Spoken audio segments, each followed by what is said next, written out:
Hello everyone, a very good morning on that day. তো অনেক কাজের চাপ ছিল, বেসিক্যালি আমার নিজের খাবার বানানোর কাজের চাপ। তো পাউরুটি ছিল সেইটা, আর তার সাথে হচ্ছে আমি একটু বাটার না দিলে না আমার শরীরটা কীরম কীরম করে। পাউরুটির সাথে আমাকে বাটারটা দিতেই হয়, তো বাটারটা ওই ডোরে ছিল না, ওই ডোরে ছিল।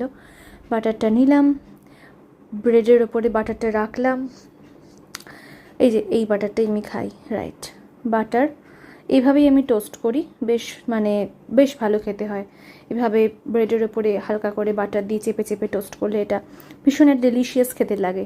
আর একটা ডিম ভাজা করা ছিল আগের দিনের, সেটা ফ্রিজে ছিল, সেখান থেকে বার করে আমি ডিম ভাজাটাও একটু হালকা করে গরম করে নিই। তো এই বাটার টোস্ট আর এই ডিমের অমলেট, আহা, এই যেন অসাধারণ। এই অসাধারণ কম্বিনেশনে খাবার প্লেটে সাজাতে সাজাতে মনে পড়লো যে না, আমার পুচকের জন্য আমাকে খাবার করে নিয়ে যেতে হবে, তাকে আমরা একসাথে দুজনে খেতে পারি। But it's a dream. আমরা কোনোদিনই একসাথে দুজনে খেতে পারি না, কারণ ওকে আমাকে খাওয়াতে হয়, আর ওকে খাওয়াতে গিয়ে ডেফিনেটলি আমার খাবারটা একেবারে জল হয়ে যায়।